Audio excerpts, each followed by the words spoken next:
Jadi kami ke sini itu sebenarnya menyerahkan surat rekomendasi dari 34 DPD Kongres Advokat Indonesia berdasarkan rapat di Bandung. Memang suratnya secara resmi baru masuk hari ini, tapi komunikasi dengan pihak mahkamah bahwa kami sudah memberikan rekomendasi pencabutan ya, supaya pasnya Rasman dan Firdaus dibatalkan, sehingga pada tanggal 11 kemarin kan PT Ambon dan PT Banten sudah membatalkan ya. Memang dalam pembatalan SK mereka itu berita acara sumpah mereka ini kan khusus seperti Rasman itu kan kita juga meminta supaya laporan-laporan kita di kepolisian mengenai syarat dia menjadi advokat itu kan antara lain KTP, ijazah harus diperiksa kembali.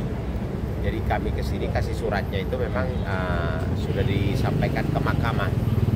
Ya, suratnya diterima oleh Pak Bandi langsung sendiri. Jadi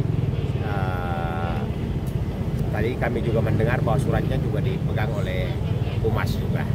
Ya, jadi penyerahan dokumen-dokumen itu dalam rangka pencabutan atau pembekuan pas dari dua orang itu, Rasman dan Firdaus ya. Itu saja. Jadi penyerahan surat-surat itu, dan Mahkamah Agung kan sudah mengeluarkan keputusan melalui Pengadilan Tinggi Banten dan Ambon bahwa kedua orang itu dilarang beracara di seluruh pengadilan.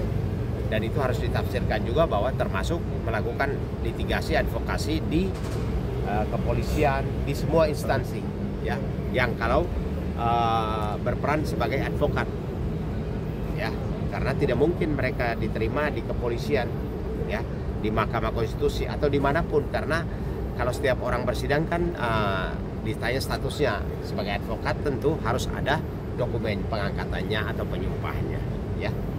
Jadi tadi kita dengar sendiri dari jubir Mahkamah Agung mengumumkan melalui wartawan bahwa mereka dinyatakan pembekuan permanen. Ya, oke. Bang Petrus, satu lagi Bang, apakah pemecatan ini oknum advokat itu salah satunya ada tekanan dari masyarakat? Oh, bukan tekanan, ini begini ya. Dalam pertimbangan surat kami dalam rekomendasi itu karena pertama, perilaku dia itu tidak sesuai dengan undang-undang. Teman-teman bisa baca dalam Undang-Undang Nomor 18 2003 di pasal 4. Ketika orang melakukan penyumpahan, itu ada satu kalimat bahwa harus memberi rasa hormat kepada semua aparat penegak hukum. Itu sesuai undang-undang. Jadi kalau seorang advokat bertindak bertentangan dengan perilaku advokat itu sendiri, tidak memberikan artinya hormat kepada semua instansi penegak hukum, apalagi itu di pengadilan, maka itu bukan ciri khas seorang advokat. Ciri khas advokat itu berbeda pendapat, berdebat, dan boleh menyampaikan dengan cara yang benar atau santun. Atau kalau misalnya tidak puas, ada saluran-saluran yang bisa dilakukan.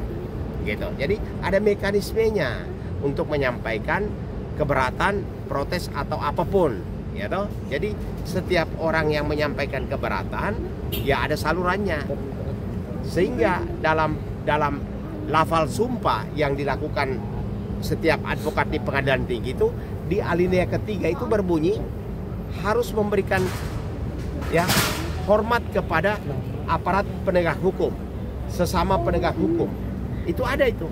Jadi dengan cara dia melakukan itu kan sudah melanggar sumpah itu sendiri ya. Begitu. Terus bagi OA sendiri ini sebenarnya alasannya apa? Apakah hanya dari DPD aja atau ada? Begini, ini kan sudah meresahkan. Perbuatan ini kan sudah meresahkan ya. Pertama meresahkan masyarakat. Masyarakat akan menilai negatif bahwa itulah profesi advokat, apakah seperti itu. Kedua, semua DPD di Kongres Advokat Indonesia merasa terganggu bahwa dengan satu orang ini sudah sangat merugikan. Jadi maka ketika acara kongres di Bandung sebenarnya tidak diagendakan, tapi karena keresahan itu cukup terasa, maka diadakan rapat khusus untuk membahas mengenai perbuatan saudara Firdaus ini. Sehingga diputuskan bahwa dia melanggar anggaran dasar dan harus diberhentikan.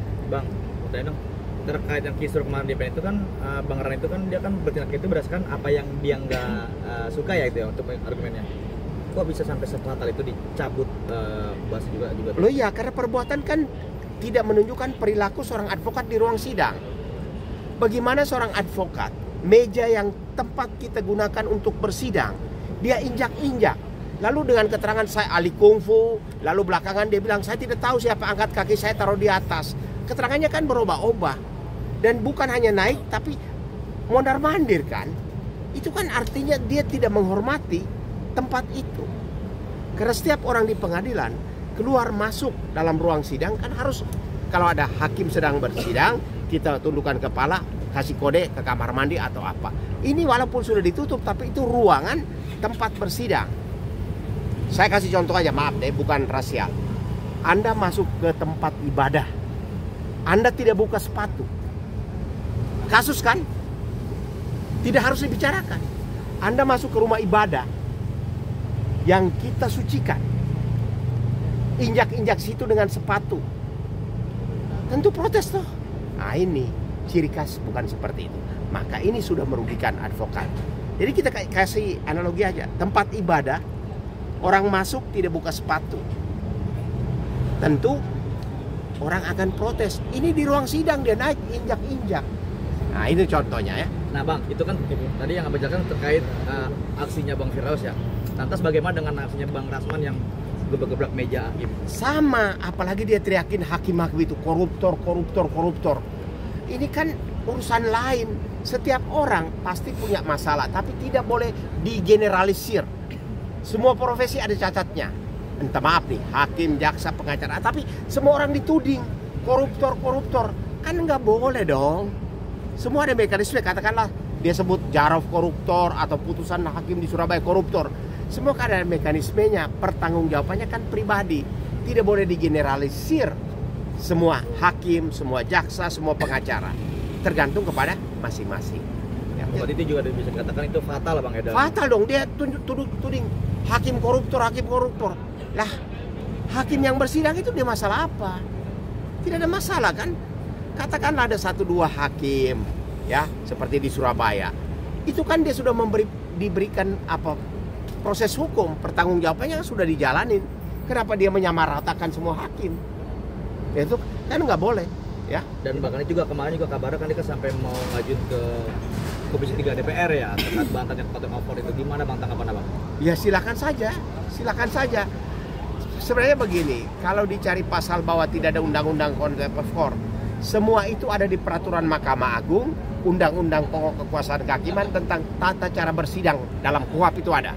Di pasal 217, 218, 219, 232 tentang tata cara bersikap dalam persidangan pidana.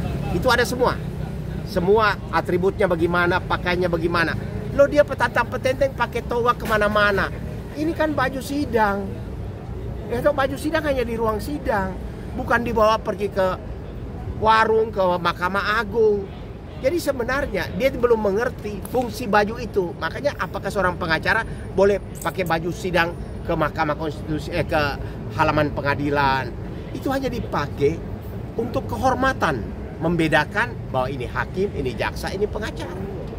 Kalau dia pakai jalan-jalan itu kan orang pikir ini ada gejala apa gitu. Bang, apakah itu bisa dikatakan bahwa saya ini pengacara loh gitu loh? Pengacara itu tidak harus memamerkan diri pakai toga kemana-mana. Dengan you pakai baju sidang, baju toga di pengadilan, orang tahu Anda pengacara. Di luar itu Anda pakai baju kaos santai aja juga orang tidak akan permasalahkan. Jadi dia tidak tahu penempatan baju sidang itu sendiri, dipakainya di mana. Baju sidang itu hanya dipakai di persidangan, ya, sesuai peraturan Menteri Kehakiman tahun 86. Atribut persidangan untuk hakim seperti apa, untuk jaksa seperti apa, untuk pengacara seperti apa, untuk panitera seperti apa. Semua ada, termasuk pengenaan peci di sidang. Itu ada. Bang,